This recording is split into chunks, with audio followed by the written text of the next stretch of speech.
Dear students, let's begin with the topic of tenses today. In order to make a meaningful and proper sentence in English, you should know very well about the tenses. Tenses play a crucial role in the English language. It denotes the time an action takes place, whether sometime in the past, in the present, or will take some time in the future. So we have three basic tenses in English like present tense, past tense, and future tense. We are classifying these tenses in the basis of four aspects like simple, continuous, perfect, and perfect continuous.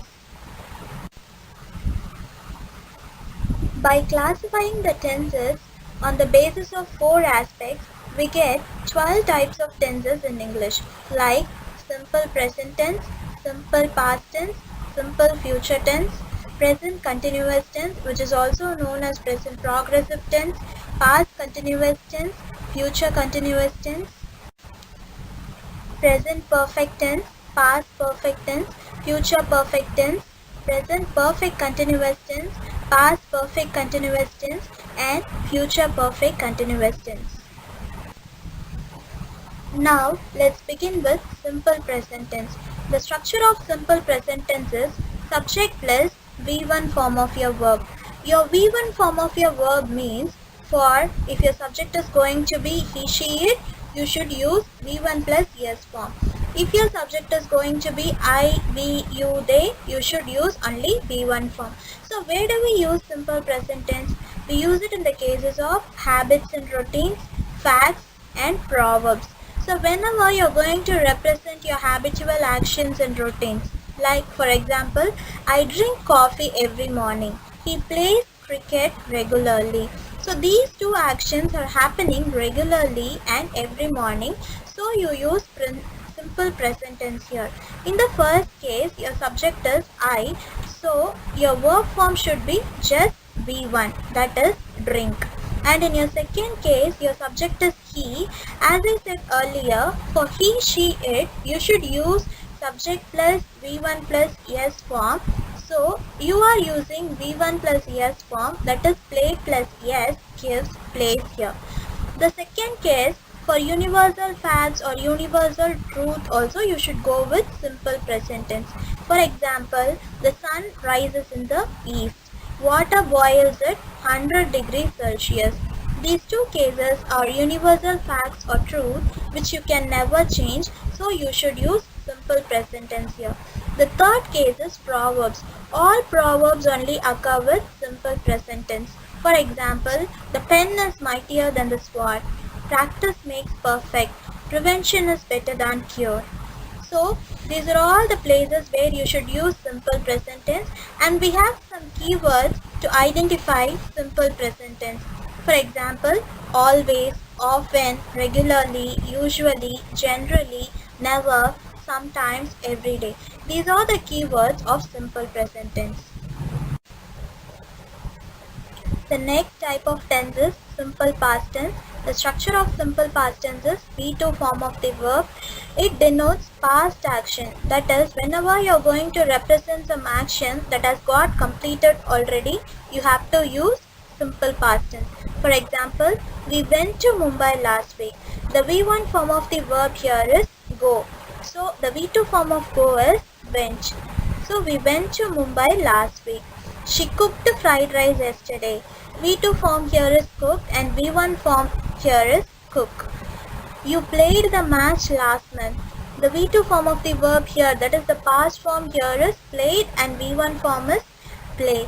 So whenever you're getting words like keywords like last week, yesterday, last month, once, ago, all these things represent the action that has got completed in the past. So you have to use simple past tense in that case.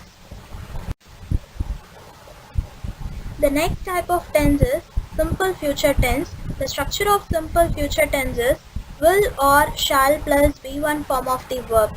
You use shall in the place of I and we, and you use will in the place of he, she, it, they. So based on your subject, will and shall get interchanged.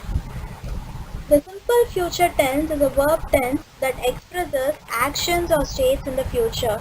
The future tense is used to state some action that is going to happen or will or shall happen later on. For example, I shall do my homework in future. So this is the future tense. You are using the format of shall plus V1 form of the verb. You are using shall because your subject is I here. As I said earlier, if your subject is going to be I and B, you have to use shall plus V1 form of the verb.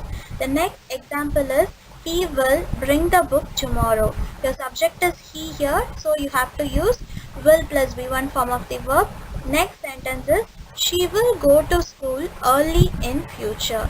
Your subject is she here, so you are using will plus V1 form of the verb. So whenever your sentence is indicating a future action, you can go with simple future tense. The keywords for simple future tense are tomorrow, next week, in future, soon, shortly. Dear students, we began with the topic tenses in your last class. We have already covered 3 basic tenses in English, and now in this video, let us see about the continuous tense. Continuous tense is also known as progressive tense. So we have 3 continuous tenses in English like present continuous tense, past continuous tense and future continuous tense. Let us begin with the structure of present continuous tense now. The structure of present continuous tense is am or is or are plus verb plus ing. So based on your subject, the be form verb or the structure of the tense differs. For example, if your subject is going to be I, your structure will be am plus verb plus ing. If your subject is he or she or it, your structure will be is plus verb plus ing. If your subject is we or you or they, your structure will be are plus verb plus ing. For example, let us take the verb listen. How will you convert listen for all these subjects in your present continuous tense? If your subject is I, your sentence will be I am listening now. He is listening now. She is listening now. It is listening now. We are listening now. You are listening now. They are listening now. So based on your subject, your structure of the tense get differed. Where do you use present continuous tense?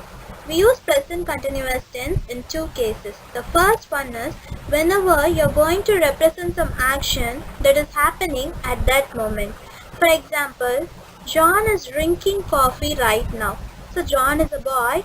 He is drinking coffee at that moment. The action of drinking coffee is happening at that moment.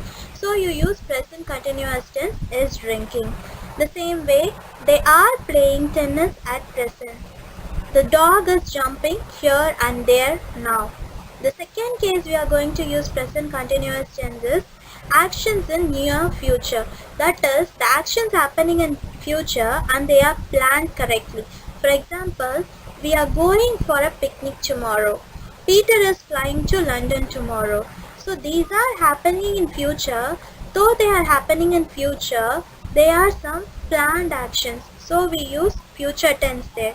The keywords for future tense are now, at present, at the moment, while.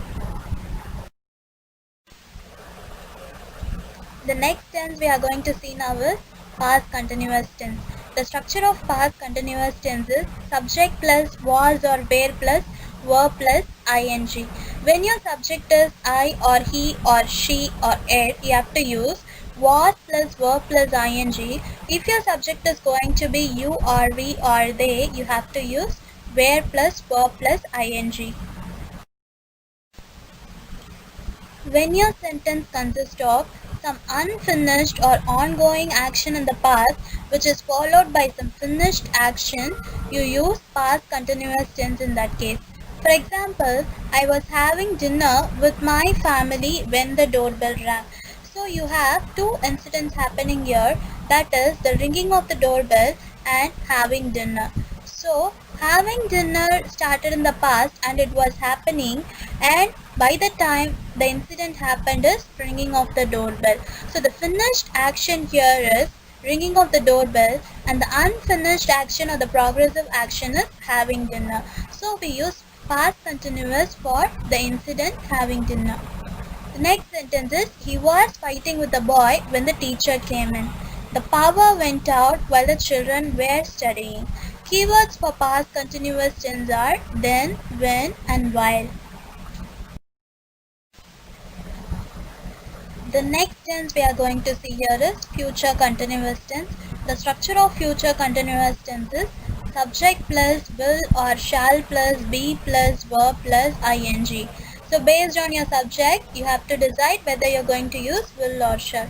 If your subject is going to be I or we, you should use shall plus be plus verb plus ing. And if your subject is going to be he, she, it, they and you have to use will plus be plus verb plus ing. So where do we use future continuous tense? We use future continuous tense in the place of some actions that are ongoing actions in the future. The actions that are starting to take part in the future and going to progress in the future, we use future continuous tense. For example, they will be playing cricket tomorrow this time. From this sentence, you come to know they are going to start to play cricket tomorrow and it is going to progress for a particular time tomorrow in the same time. So we are using future continuous tense in that case.